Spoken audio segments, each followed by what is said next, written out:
Hello, en esta lección vamos a aprender acerca del future tense, tiempo futuro en inglés. El tiempo futuro future tense nos indica acciones que se cumplirán o se quieren cumplir. Conozcamos cómo conjugar este tiempo en inglés. Empezaremos con future simple will, que expresa acciones futuras que no pueden alterarse. Para formar oraciones utilizamos el verbo auxiliar will y el verbo principal infinitivo. En la estructura afirmativa del future simple will utilizamos un sujeto, verbo auxiliar y verbo infinitivo. Un ejemplo sería I will run. En la estructura negativa utilizamos el sujeto, el verbo auxiliar, la negación y el verbo infinitivo. I will not run. En la estructura interrogativa utilizamos el verbo auxiliar, el sujeto o el pronombre, el verbo infinitivo y el signo de interrogación. Will I run? La contracción es una forma muy común del inglés de combinar ciertos pronombres o verbos para dar naturalidad a un enunciado. También puede ser una forma más sencilla de expresarte oralmente. En la estructura afirmativa que antes conocíamos como I will run, va a juntar el verbo con el pronombre y sería I'll run.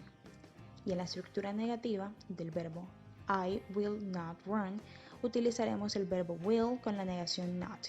I won't run. Y esa sería nuestra contracción.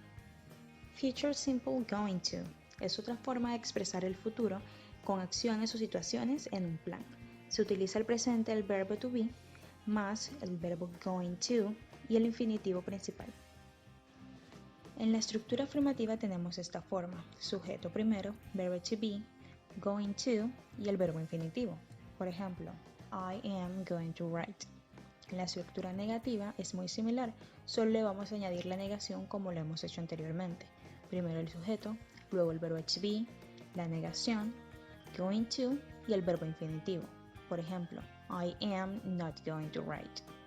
En la estructura interrogativa tenemos primero el verbo to be, el sujeto o el pronombre y el verbo infinitivo más el signo de interrogación. Am I going to write? La contracción de esta forma es muy sencilla. En la estructura afirmativa sería I'm going to write, porque vamos a juntar el verbo to be con el pronombre o el sujeto. Y en la estructura negativa, I'm not going to write. De la misma forma, solamente añadiendo la negación. Now let's practice. I will sing at the concert. I won't dance at the ball. I'm going to ask Mary on a date. Am I going to travel on Sunday? I'm not going to drink that beer. I'll eat at 7 p.m.